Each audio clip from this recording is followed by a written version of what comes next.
NFTs seem to be everywhere right now, with people spending millions of dollars to own them. But are they just a scam, with con artists selling worthless JPEGs of apes to suckers for inflated prices?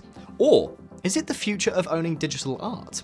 The founders of OpenSea believe in the latter, which is why they created the world's first and now largest NFT marketplace with a 95% market share. But what is OpenSea? And how did they get so big? Join us as we break down OpenSea's beginnings, how it makes money, and what the future holds for this groundbreaking marketplace. To fully understand OpenSea, we first need to explain what exactly NFTs are. NFT stands for Non-Fungible Token, which, as HubSpot founder Dharmesh Shah put recently, is an awful term for an awesome idea. And it's no surprise that they are difficult to understand, because you shouldn't name your product by what it isn't, but by what it is. In short, NFTs are the opposite of digital coins like Bitcoin. Crypto coins aren't unique, so one Bitcoin is always equal to any other Bitcoin. This means that they are fungible, or mutually interchangeable, in other words.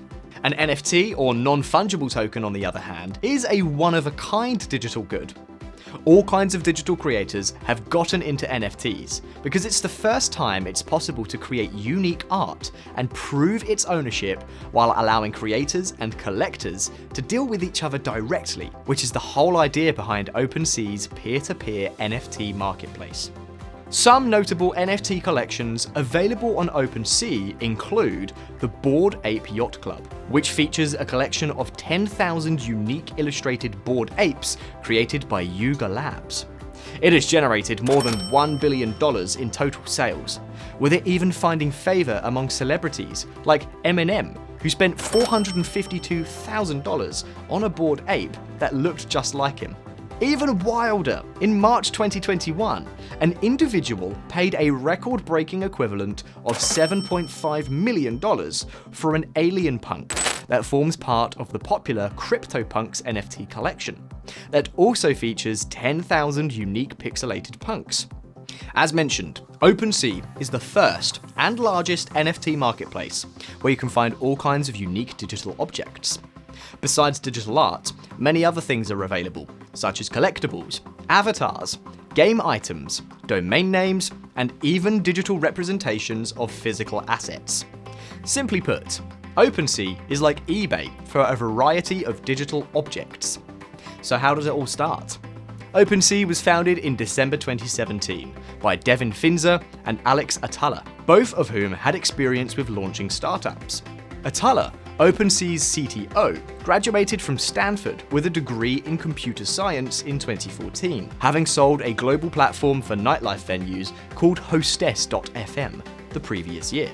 After graduating, he worked at Palantir and Zugata as a software engineer until he launched What's Goodly, a social polling platform that he grew to over 300,000 users in 2016.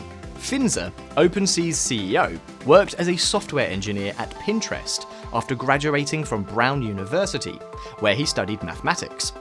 In 2016, he launched ClaimDog, a tool that allowed you to find if a business owes you money by searching the state unclaimed property database. He successfully sold ClaimDog to Credit Karma, where he stayed as an engineering manager until starting OpenSea. Around the time of his successful exit, Finzer became interested in cryptocurrencies and blockchain, studying the technology and eventually deciding he wanted to make it his career. I was deep into crypto. I was pretty set on doing something in the crypto space. It was just a matter of what, whether that was joining a company, starting a company, but I was going to all the meetups back when you could actually go to physical, learning as much as I could about it. And then this project, CryptoKitties, which I believe you had on the show, Dapper Labs, hit the mainstream tech scene and really showed the world that there was other stuff to do in crypto outside of pure financial or pure tech plays, but that this could be a more consumer, mainstream audience type of technology. So that's when the world heard of non-fungible tokens, and that's when I got interested in it. Along with Atallah, Finzer drew up some basic ideas and applied to the startup accelerator Y Combinator, which provided them with $120,000 in seed funding. While their initial project, called Wi-Fi Coin, focused on sharing Wi-Fi bandwidth using blockchain technology, they quickly pivoted to OpenSea, releasing it in February 2018. When they had to present their platform at Y Combinator a month later, they had already sold $500,000 worth of digital collectibles. Participation in Y Combinator gave the OpenSea team enough exposure to help them raise their first round of funding, with high-profile crypto investors like One Confirmation, Founders Fund, and Blockchain Capital injecting $2 million into the company that May. Initially, OpenSea's primary source of business was game developers, like CryptoKitties, that were looking for additional revenue sources to monetize their game characters. However, the company spent the remainder of 2018 adding more categories and features to the platform. It also made its first acquisition, the competing NFT marketplace Atomic Bazaar, further expanding its feature set. 2019 saw OpenSea continue to add more features, while working with various artists and developers, such as Deadpool-themed NFTs in cooperation with Fox Entertainment, helping the platform become profitable, and the leading NFT marketplace by the end of the year. While the 2020 pandemic helped OpenSea grow even further, it would be 2021 that would take the company to the next level. Over 6 months, transaction volumes on the platform grew 100-fold. Daily volumes exceeded $10 million and reached $3.08 billion in trading volume in August 2021, an 800% increase compared to the previous month. By November 2021, OpenSea had more than tripled this value to cross the $10 billion mark. This means the company has already surpassed traditional art sellers, such as the renowned British auction house Christie's, which generated approximately $6 billion in sales. Despite all this trading, OpenSea doesn't charge anything to list an NFT, as the NFT isn't transferred to the blockchain until the first purchase or transfer is made. This is also known as lazy minting. However, not all transaction fees, also known as gas fees, are covered by OpenSea. First-time sellers must pay 2 transaction gas fees to set up their accounts. There are also gas fees when an item is sold, and these need to be paid by either the buyer when purchasing fixed-price items or the seller when accepting offers. So, how does OpenSea generate money? The company charges a services fee of 2.5% whenever a digital item is sold on the platform. While it hasn't disclosed its revenue figures yet, judging by the trading volume to date, this figure is bound to be healthy.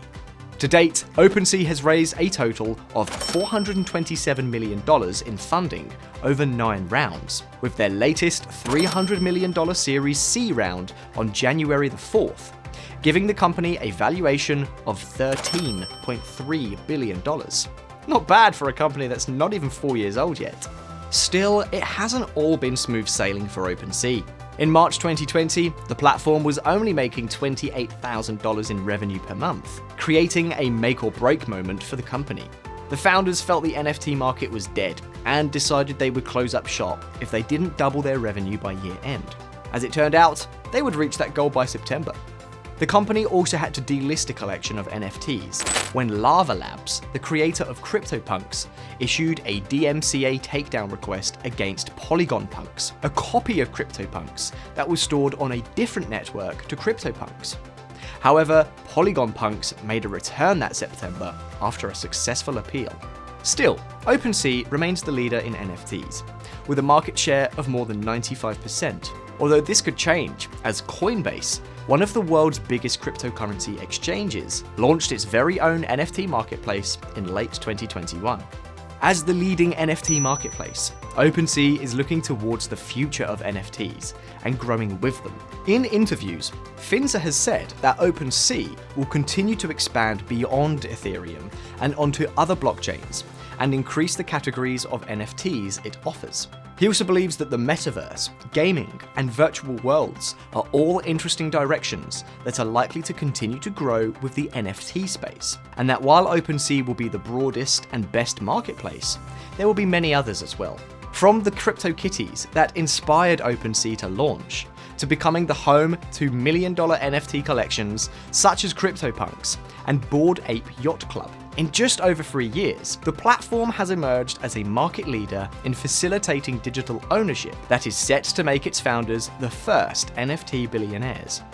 While its meteoric growth can be attributed to entering the market at the perfect time, some believe OpenSea is just taking advantage of an NFT bubble that will eventually pop. Whether OpenSea will still exist in 10 years depends heavily on whether this happens or not. That's it for our breakdown of OpenSea. What do you think of this platform and NFTs in general? Do you think that it's the next big thing, or is it just a big scam? Let us know in the comments below. And if you enjoyed this video, please consider giving it a share and a big thumbs up. For similar stories, subscribe to our channel and hit the bell icon. See you next time. Until then, bye.